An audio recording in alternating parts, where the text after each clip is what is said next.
Dr. Livingston, I presume.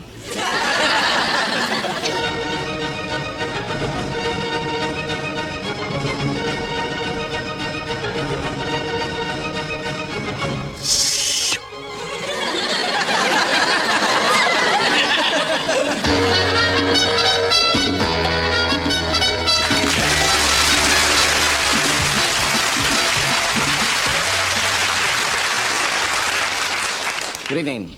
And now here is a word from our man in the street.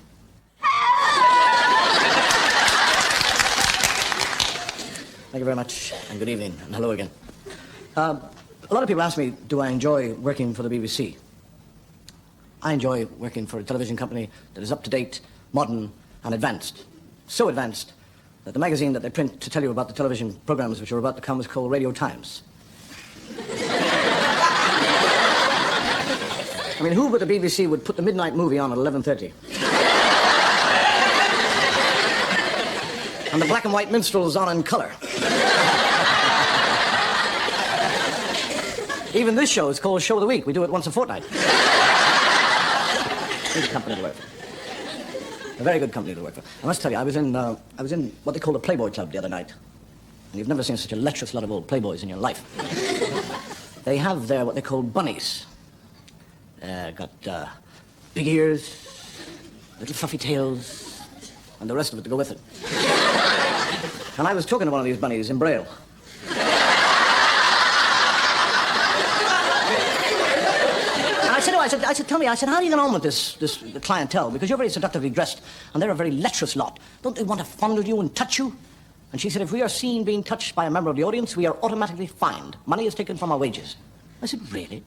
How much do you get a week? She said, I have no idea. You know, in the Playboy Club, they have bunny mothers, which is a nun with buck teeth.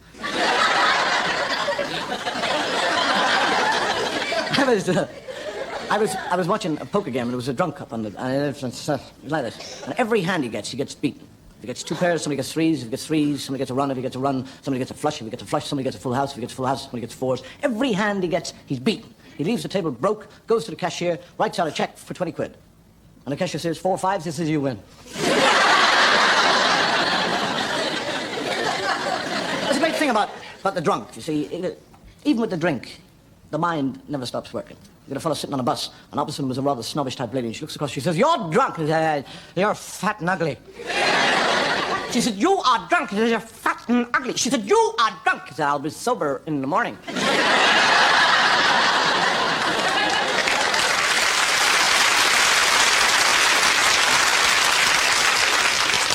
The other drunk driving his car at 70 miles an hour, hits a bend, a patch of oil. Right through a wooden fence. Down the slope, turns over 6 times. Hits the bottom and bursts into flames. Policeman runs down, pulls him out of the car, says, you drunk? He said, of course I'm drunk. What do you think, I'm a bloody stunt man?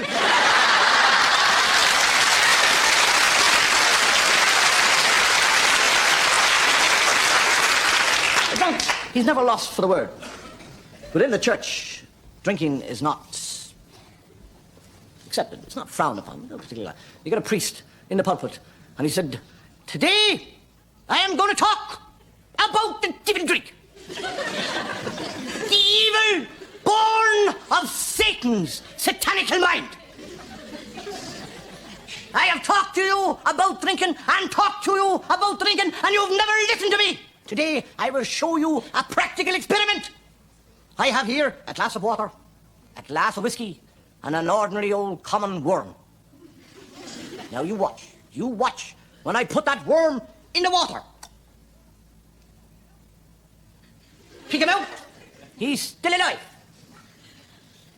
Now watch, if I put him in the whiskey. Pick him out, he's dead. What is the message behind that? And a fellow stands up and he says, if you drink whiskey, you'll never get worms.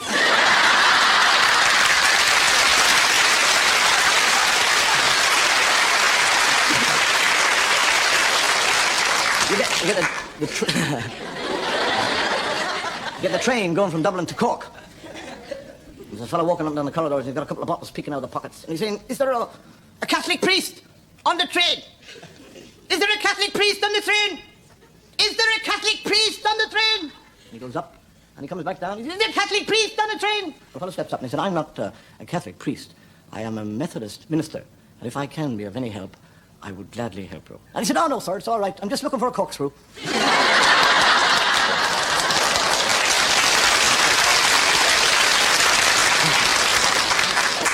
I think I'm in trouble now, aren't I?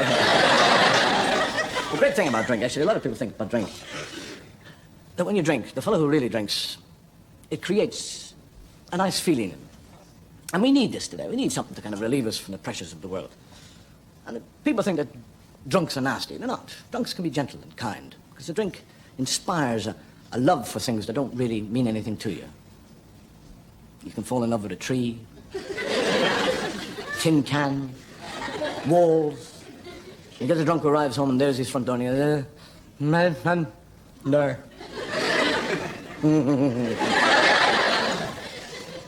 "I love you." "The key for the front door." "Kiki." "You're hiding." We'll put up in the front door.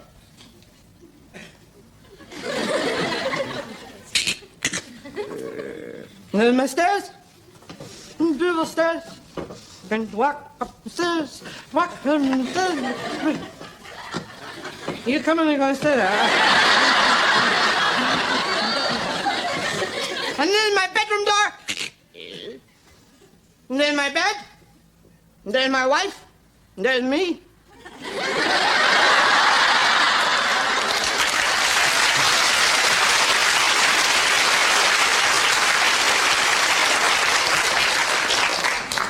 Water. Holy water. Come gin in a moment.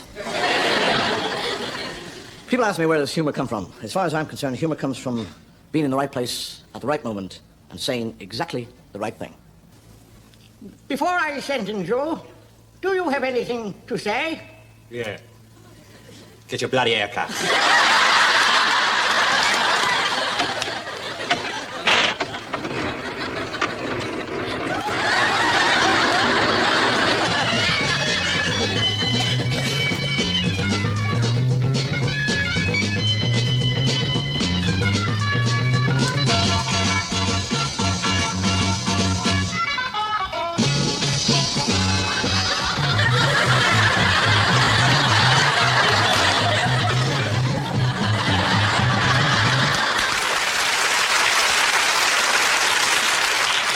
A part of the Irish folklore is leprechauns, little people. And we believe that if you can catch a leprechaun, and they're very sneaky, if you can catch one, he's got to give you the crock of gold. There's a fellow walking down the lane, and sitting on a fence is a leprechaun with his back to him. And he runs up, and he catches him by the leg, and he says, "Gah! I've got you! Give us your crock of gold." And they're very sneaky. They wanted to get their head turned around, and if you blink, they'll disappear. And the leprechaun says, "Ah, look at that lovely tree up there in the sky." The fellow said, "I'm not taking my eyes off you." And the leprechaun says, "Look at that elephant flying." He said, "I'm not taking my eyes off you. You've got to give me that crock of gold." And the leprechaun said, "I'm not one of them leprechauns. I'm not a crock of gold leprechaun. I am a 3-wish leprechaun. I'll give you 3 wishes. But remember, in these 3 wishes I give you, anything I give you in those 3 wishes, I've got to give twice as much to the man that you hate most in your life, who I happen to know is Tom O'Flaherty in the town."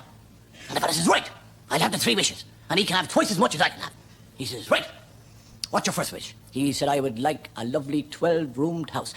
There it is, 12-roomed house. And then right beside it, a 24-roomed house, with O'Flaherty standing up in the back and saying, "God love you, boy. I didn't even think you liked me. God love you for the house. Thank you."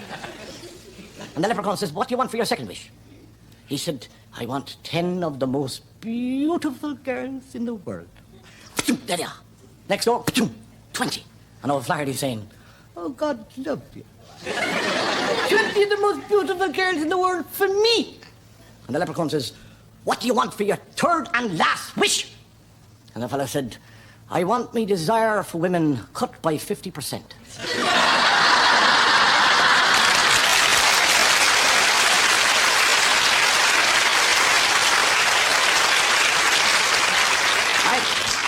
As an Irishman, I've been asked many times, do leprechauns exist and do I believe in them? And for the book, they don't exist, but I do believe in them.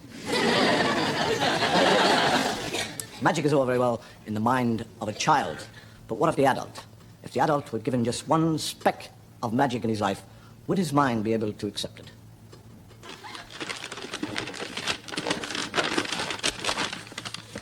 Hello? What's this? Aladdin's lamp. What is your wish, Master? Oh, I say. Wizard. Very well, Master. May I help you, sire? Golly. Yes, ma'am. Well, the devil take me. Certainly.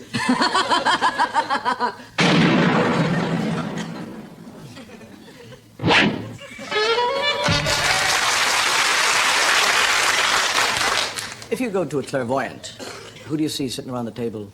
Women. If you go to a fortune teller, who do you see? Women. When a woman picks up a newspaper, she doesn't read the headline, she goes straight to the horoscopes. Women are much more concerned about the future than men. I suppose they have to, they live longer. But if man is not worried about dying, he is certainly worried about living and what the future might have in store for him. Well, what do you see? The mist is rising, but the gloom is falling. There is darkness. Oh, but I see two things, O Prince. Firstly, a terrible accident will befall you. And secondly, you will be the last of your family line.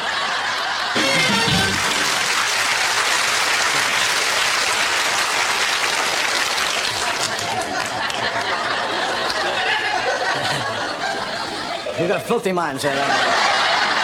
That's the time, it really does make you go, ugh, doesn't it? Very funny to us, but not very funny to him. Strange thing about humor, actually, that we laugh at other people getting hurt. I suppose it comes from a sense of relief, of knowing that it's not us that it's happening to. People do it. Humor is strange. Got a fellow talking to a fellow in Ireland, and he said, "Did you go away for your holidays?" He said, "I did." He said, "I did. I went over to the continent with my friend Charlie." He said, "Who's Charlie?" I said, "You remember that fellow I knocked over with the car? Broke all his legs, bits, pieces." He said, "I took him as a kind of, just a kind of feeling. We went over to Paris, went up in the Eiffel Tower." He said, "Did Charlie go with you?" He said, No, Charlie can't walk without his crutches." I said, "Where'd you go down?" He said, "We went down to Italy, went to Pisa, to the Leaning Tower. I went up in the Leaning Tower, Pisa." He said, "Did Charlie go with you?" He said, No, Charlie can't walk without his crutches." He said, "We went to Rome, talked to the Pope." We did. Didn't actually, he talked to us, he talked to Charlie. So what did he say? He says, "Charlie." He didn't talk, he didn't have an Irish accent, no. He says, "Charlie, throw away your left crutch." And Charlie threw it away. He said, "Did he?" What did he say then? He said, "Charlie, throw away your right crutch." And Charlie threw it away. You see what happened then? And the Pope, he says to Charlie, he says, "Charlie, walk." And the man said, "Did he walk?" He said, "No, he fell over, he can't walk."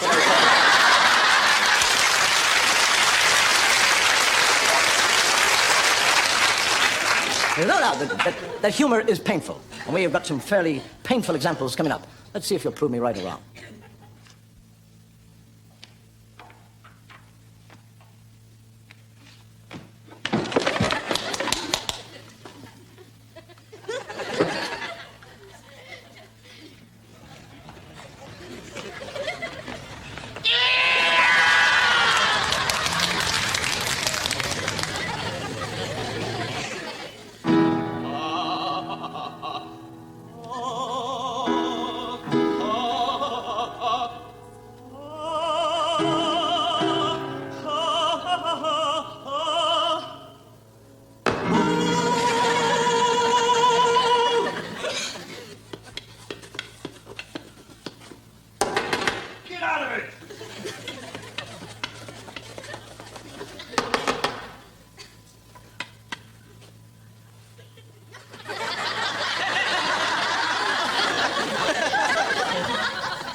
just another. On the left. No, my left.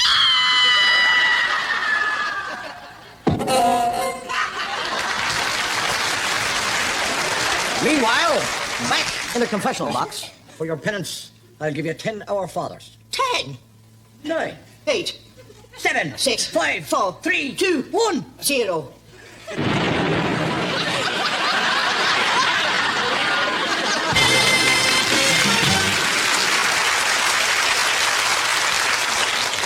Every man, woman, and child has had what we call an embarrassing experience. I've had many. I'd like to tell you about them, but I'm too embarrassed.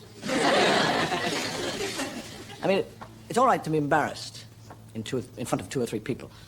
But to be embarrassed on television, I mean, is the most embarrassing of all, because millions of people see it. And I had a friend of mine years ago who was linking, what we call linking a show, in which they showed pieces of film.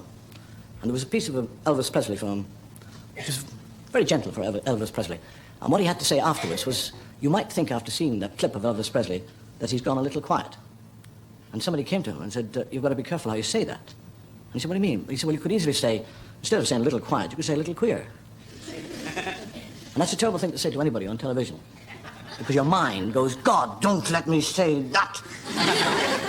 And he's waiting, and the film clip comes up, shows, and the camera comes on, and he said, you might think, after seeing that clip of Elvis Presley, that he's gone a little quiet. I mean queer. I don't mean queer, I mean quiet! Which is very easy to do. I mean, that fellow over there, you could be embarrassed if I were to tell you how embarrassing you look from here. But I don't wish to embarrass you, so I won't say anything about it. The only thing I know is when I said that, that lady beside you nearly broke her neck. Embarrassment comes in many forms. You don't have to be in an embarrassing situation to be embarrassed. And you can work that out. Okay, Big Louie. We know you're in there. The place is surrounded. Come on, put your hands up.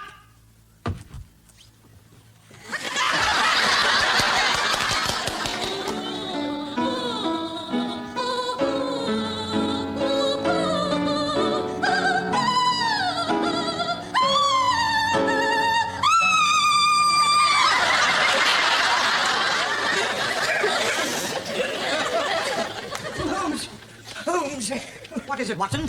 You look perturbed. Well, I am, Holmes, I am. I mean, well, just now I was out buying my Times, and I happened to hear 2 ladies discussing. Yes, Watson, discussing what? Well, I find it all so very distasteful, Holmes. I can't bring myself to repeat it. But you must, Watson. Things, Harvard, are rather like a cancerous disease, eating away at the very soul. As a good Englishman and a loyal subject to Her Majesty the Queen, I am not much in agreement with the doctrine of the Roman Catholic Church. But one thing I do agree with, the confessional. It allows one to unburden oneself, to free oneself of a dangerous mental load. Take my advice, Watson. Unburden yourself of this distasteful gossip. What did these 2 ladies say? Well, Holmes, they were saying that you and I have a homosexual relationship. But we do. I know, but I don't like people talking about it.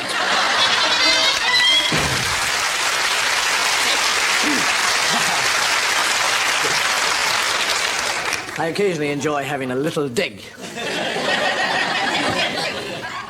It is said that God, in making woman or woman, gave her beautiful hands, beautiful hair, beautiful shape. He gave her the maternal instinct. He gave her femininity. He gave her tenacity. And then he spoiled it all by giving her a tongue. Women are naturally suspicious creatures. For example, every morning that Eve woke up, she would count Adam's ribs. If a woman will say to you, tell me you love me, tell me you love you or anybody else, tell me you love me, and you say, darling, I love you, she'll say, why do you say that when you know you don't really mean it? Women have a habit of taking what a man says as literal. Darling, Darling, I love you. I love you.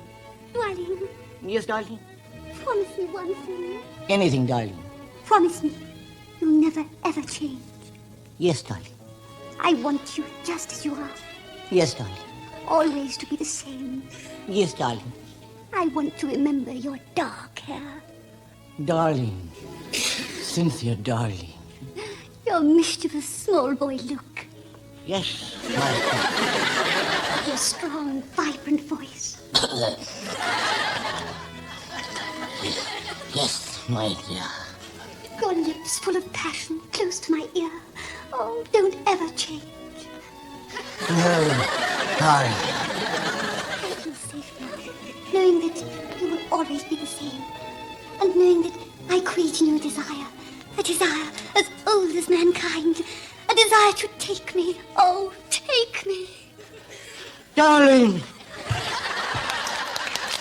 Just like a man. Your word means nothing.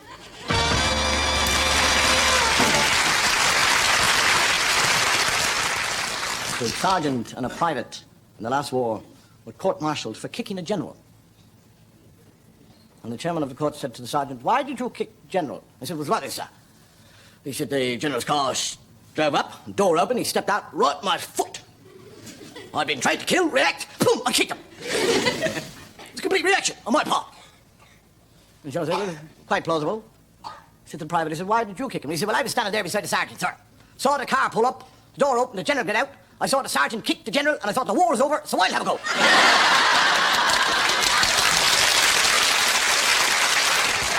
You might remember that some wars can be phony.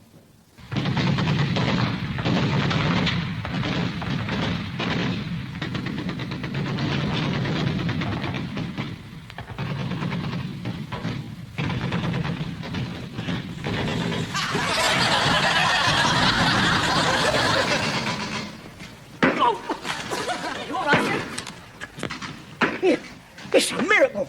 Saved by me gold pocket watch. Don't be stupid. You pawned it last weekend, remember? Oh, yeah. So I did. Here in a minute, Sergeant. Yeah, I say, sir, these are fairground rifles, aren't they? Good God, man, so they are. Never mind. Have to do the best we can. Here they come, sir.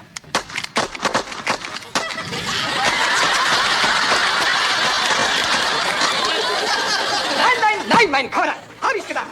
Ja, wir sind hier 300 Meter und nichts zu essen. Nein. Excuse me. How long you gonna be on telephone? Many people wish to use a telephone.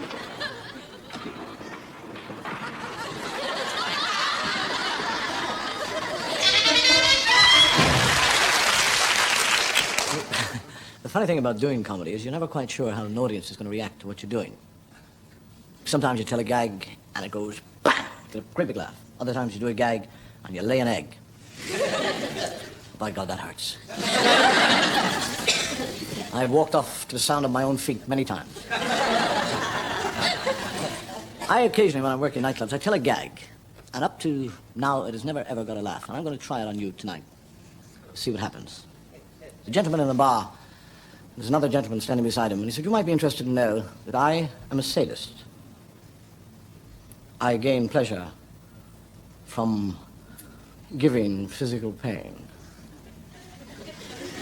And I would say, "Well, rather interesting. I'm a masochist. And I gain pleasure from receiving pain." The sailor said, "Would you like to come home with to my place? I have a rather large bullwhip there." And the masochist said, "I'd love to." Arrive home, he strips off, he stands in the front room, naked, quivering with anticipation. And the sadist is in the corner with the big bullwhip. And the masochist looks at him and he said, "Are you going to whip me?" And the sadist said, "No."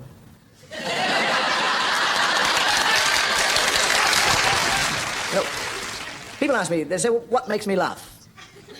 I laugh at the unexpected, the sudden twist, from the realistic approach to the completely bizarre. How long you in for, Mac? 18 years. How long you in for? 3 days. What did you do to get 18 years? Robbed a bank. What'd you do to get 3 days? I killed a guy. You killed a guy? I rob a bank, I get 18 years, you kill a guy, you get 3 days? How come? I hang on Tuesday.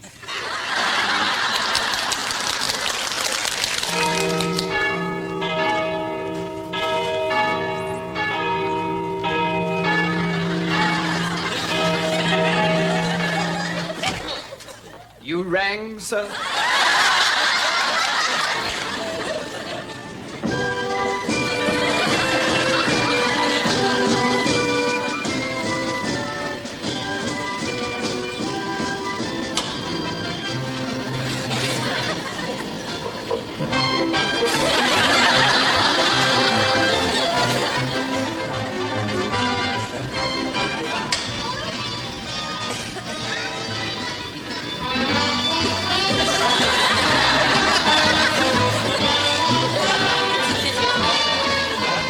sport and sex. That's all you get nowadays. Think I go and watch the telly.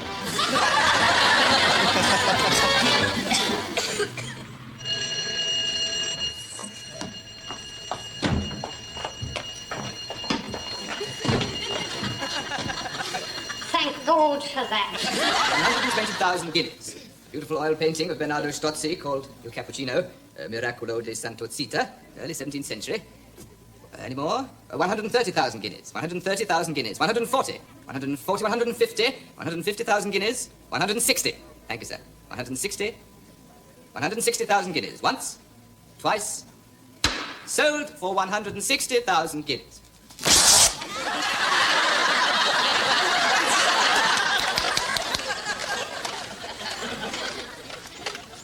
What call is it castle that stands hard by? Tis the castle of Agincourt, my liege. What call it is brook? Tis the brook of Agincourt, my liege. What call it is field? Tis the field of Agincourt, my liege. The name of this place? White City Stadium!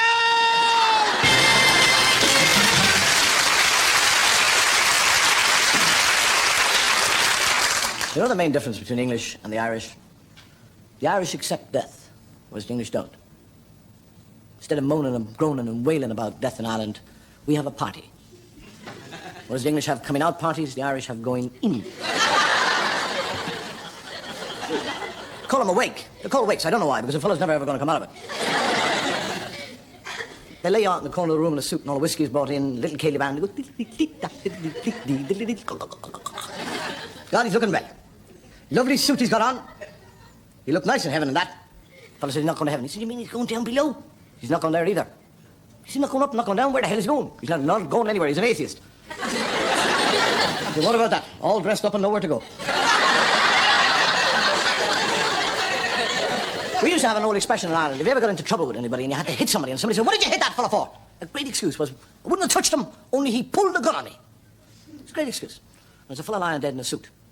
And sitting with him is his eldest son. And a friend arrives and he said, let's go down to the pub and have a couple of drinks. I said, I can't leave the father. He's dead. He said, I know he's dead. He's been on his own before. Leave him.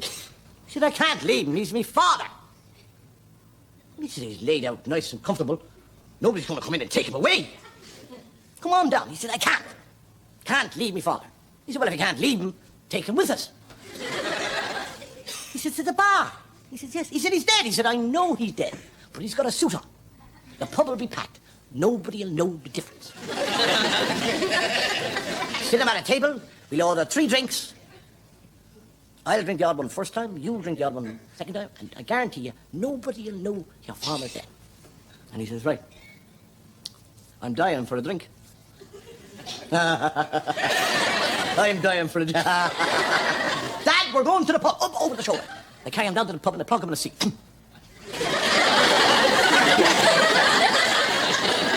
He's like that for 2 hours, and the others are putting away like madmen. One turns to the other, he said, I'm going to the little boy's room. He said, well, I'm going with you. And while they're away, the barman comes over to clean the table. And there's the father sitting.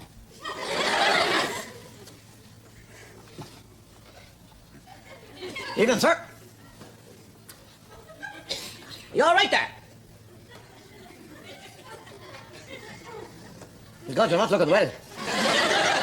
Have you had too much to drink? Boom! The father's on the floor. The son comes back and says, what have you done to me, father? He said, I wouldn't have touched him, only he pulled a gun on me.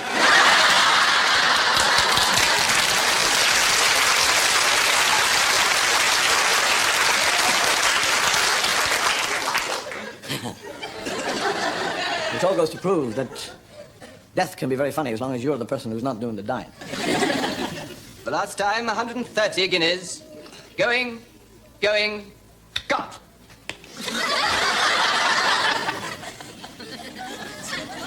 Sold to the late John Webster. He is one of the best performing fleas I've ever had.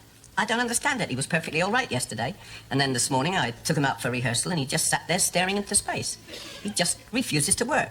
What is it, Doctor? What's wrong with him? Nothing serious. Slight migraine. It has developed into severe concussion and resulted in his sudden death. Hang down your head. Colorado, reckon me. Colorado, rockin' me. It's too long. Doesn't fit. Hang down your head, sagebrush Dangerfield. Hang down... Sagebrush Dangerfield, that's even worse. It don't fit either. Who's the fellow we hanged last week? Oh, you mean Mackenzie Huberschmidt? Yeah, let's try. Well, let's try that. Hang down your head, Mackenzie Huberschmidt. Let me get this song finished. Hi. Hi, Tom. Hang down your head, Tom Dooley. Hang down your head and cry. Hey, Tom! Yeah? You got a minute?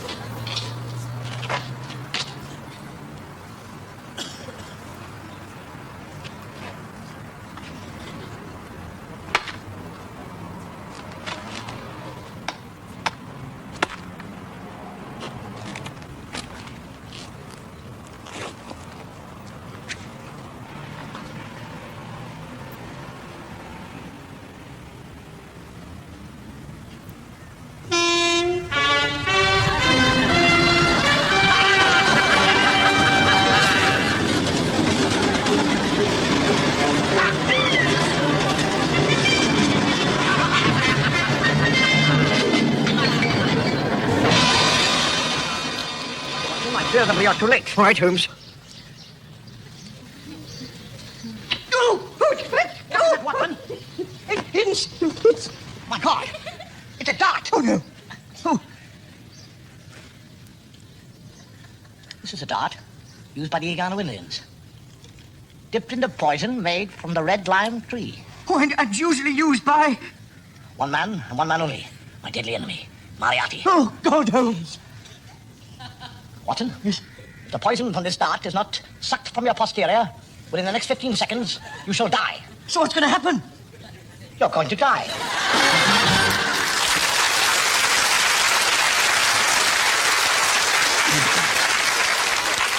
Ladies and gentlemen, we're about to come to the end of the show, and tonight I've talked about comedy. And I suppose that most comedy comes from hardship. And as long as man will survive these hardships, comedy will survive. As long as man survives.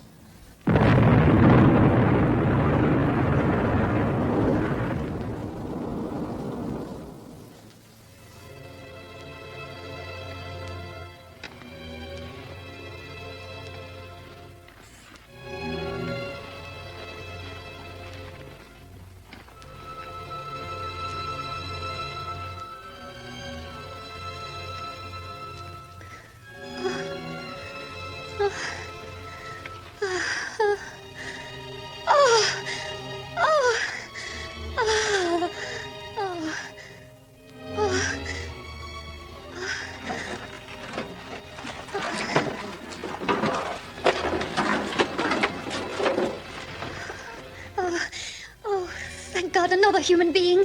But I'm not my own for so long. Well, I've been searching everywhere. Nobody, anywhere. But now I found you, man. Oh, I knew it couldn't be the end of mankind. Well, it's God's will that you and I are going to be the mother and father of a new generation. Well, I've just realized I'm going to be a new Eve, and you're going to be Adam, the father of my children. Have I got news for you, Ducky?